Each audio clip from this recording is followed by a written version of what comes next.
પ્રધાનમંત્રી નરેન્દ્ર મોદી પોતાની 17મી સપ્ટેમ્બરે વર્ષગાંઠ હતી એ નિમિત્તે ગુજરાતમાં 3 દિવસની મુલાકાતે હતા। એવા સમયે ભાજપના એક દિગ્ગજ નેતાએ એક એવો પત્ર વાયરલ કર્યો કે જેને કારણે રાજકારણની અંદર ગરમાટો આવી ગયો।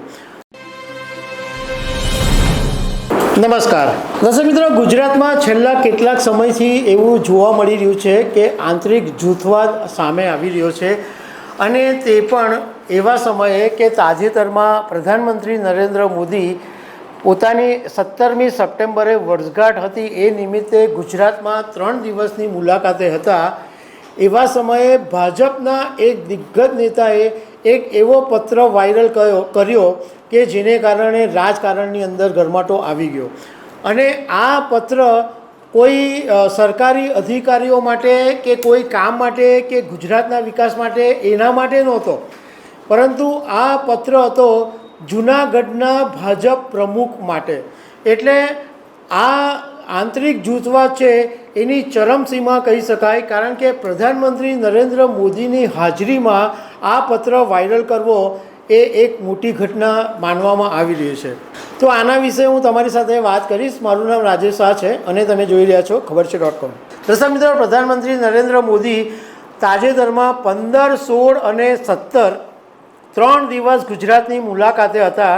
17 સપ્ટેમ્બરે એમની વર્ષગાંઠ હતી અને 16 સપ્ટેમ્બરે એમને સન્માનવાનો કાર્યક્રમ હતો, કારણ કે ત્રીજી વખત પ્રધાનમંત્રી બન્યા પછી તેઓ ગુજરાત પહેલીવાર આવ્યા એટલે ભાજપના લોકોએ એમને સન્માન કર્યું। હવે પ્રધાનમંત્રી મોદી જ્યારે ગુજરાતની અંદર હતા એવા સમયે ભાજપના દિગ્ગજ નેતા જવાહર ચાવડાએ સોશિયલ મીડિયામાં એક પત્ર વાયરલ કરી દીધો અને એ પત્ર એમણે પ્રધાનમંત્રી નરેન્દ્ર મોદીના નામે લખ્યો હતો।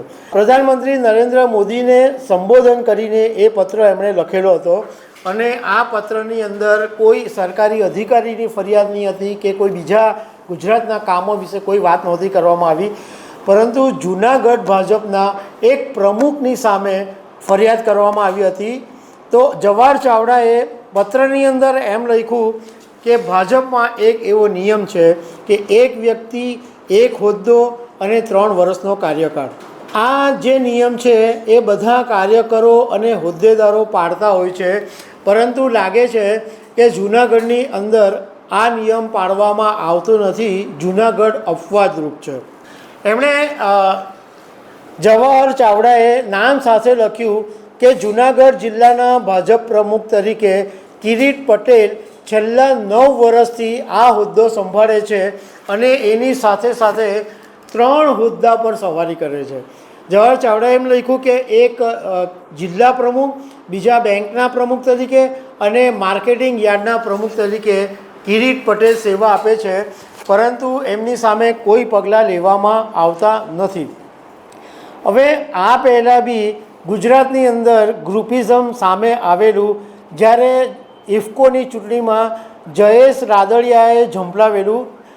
ઇફકોની ચૂંટણીની અંદર ભારતીય જનતા પાર્ટીએ એક ઉમેદવારને મેન્ડેટ આપેલો, પરંતુ આમ છતાં પણ જયેશ રાદડિયાએ ચૂંટણીની અંદર ઝંપલાવેલું અને ચૂંટણી જીતેલા બી ખરા।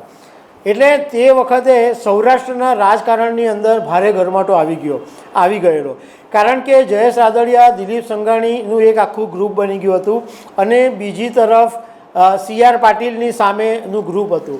એટલે સૌરાષ્ટ્રની અંદર એ બંને ગ્રુપોની અંદર ભારે ખેંચતાણ ચાલી હતી।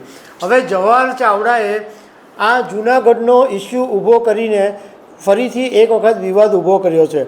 આ જવાહર ચાવડાએ થોડા સમય પહેલાં મનસુખ માંડવિયાની સામે પણ મોરચો માંડેલો હતો। હવે આ જે ભાજપના નેતા જવાહર ચાવડા છે એ જૂનાગઢ જિલ્લામાં આહિર સમાજની અંદર એક મોટું નામ ગણાય છે અને એમનો જન્મ 20 જુલાઈ 1964માં રાજકોટ જિલ્લાના ધોરાજી તાલુકાના ભાડજલિયા ગામમાં થયો હતો। જોકે આ જવાહર ચાવડા છે એ મૂળ તો કોંગ્રેસી નેતા છે અને કોંગ્રેસમાં એમનું મોટું નામ હતું, કારણ કે કોંગ્રેસે એમને 1990, 2007, 2012 અને 2017 વિધાનસભાની ચૂંટણીમાં ટિકિટ આપેલી અને બધી વખત જવાહર ચાવડા આ ચૂંટણી જીતીને ધારાસભ્ય બનેલા। પણ 2019માં જવાહર ચાવડા ભાજપમાં જોડાયા, પરંતુ 5 વર્ષ થયા, હજુ જવાહર ચાવડાને ભાજપમાં આવ્યા પછી કોઈ સંતોષ થયો એવું લાગતું નથી. કારણ કે એમના આવ્યા પછી સતત તેઓ ભાજપના જ નેતાઓની સામે આંગળી ઉઠાવી રહ્યા છે. પહેલાં મનસુખ માંડવિયાની સામે આંગળી ઉઠાવી અને હવે જૂનાગઢ ભાજપના પ્રમુખ કિરીટ પટેલની સામે આંગળી ઉઠાવી છે. તો દર્શક મિત્રો, આવી અનેક વાતો સાથે અમે તમને મળતા રહીશું. Thank you very much.